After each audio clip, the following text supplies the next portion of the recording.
Setelah Mordekai mengetahui segala yang terjadi itu, ia mengoyakkan pakaiannya, lalu memakai kain kabung dan abu.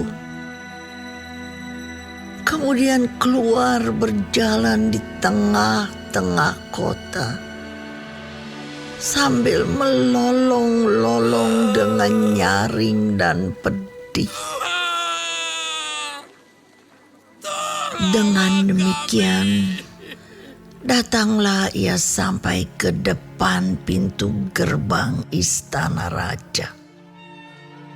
Karena seorang pun tidak boleh masuk pintu gerbang istana raja dengan berpakaian kain kabung. Di tiap-tiap daerah kemana titah dan undang-undang raja telah sampai, ada perkabungan yang besar di antara orang Yahudi, disertai puasa dan ratap tangis.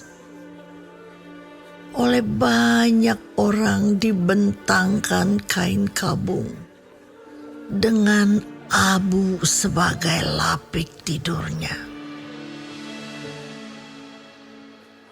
Ketika dayang-dayang dan sida-sida Ester memberitahukan hal itu kepadanya, maka sangatlah risau hati sang ratu.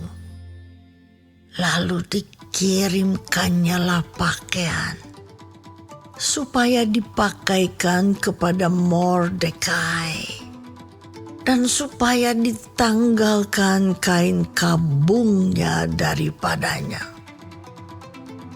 Tetapi tidak diterimanya. Maka Ester memanggil Hatta, salah seorang sida-sida raja yang ditetapkan baginda melayani dia, lalu memberi perintah kepadanya menanyakan Mordekai untuk mengetahui apa artinya dan apa sebabnya hal itu.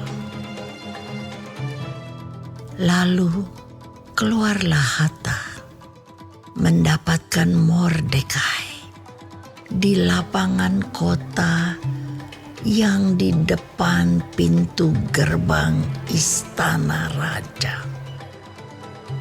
Dan Mordekai menceritakan kepadanya segala yang dialaminya, serta berapa banyaknya perak yang dijanjikan oleh Haman akan ditimbang untuk perbendaharaan raja sebagai harga pembinasaan orang Yahudi. Juga salinan surat undang-undang yang dikeluarkan di Susan untuk memunahkan mereka itu diserahkannya kepada Hatta supaya diperlihatkan dan diberitahukan kepada Ester. Lagi pula Hatta disuruh menyampaikan pesan kepada Ester supaya pergi menghadap raja untuk memohon karunia-Nya dan untuk membela bangsanya di hadapan baginda. Lalu masuklah Hatta dan menyampaikan perkataan Mordekai kepada Ester.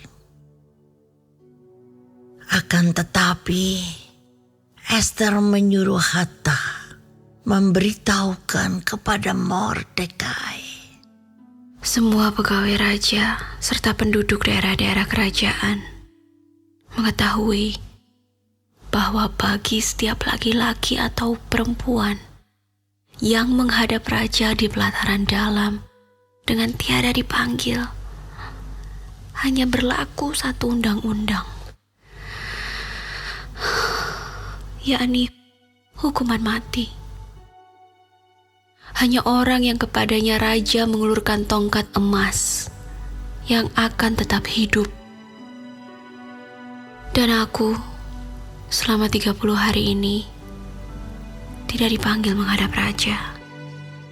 Ketika disampaikan orang perkataan Ester itu kepada Mordekai, maka Mordekai menyuruh menyampaikan jawab ini kepada Ester. Jangan kira karena engkau di dalam istana raja, hanya engkau yang akan terluput dari antara semua orang Yahudi. Sebab sekalipun engkau pada saat ini berdiam diri saja, bagi orang Yahudi akan timbul juga pertolongan dan kelepasan dari pihak lain. Dan engkau dengan kaum keluargamu akan binasa.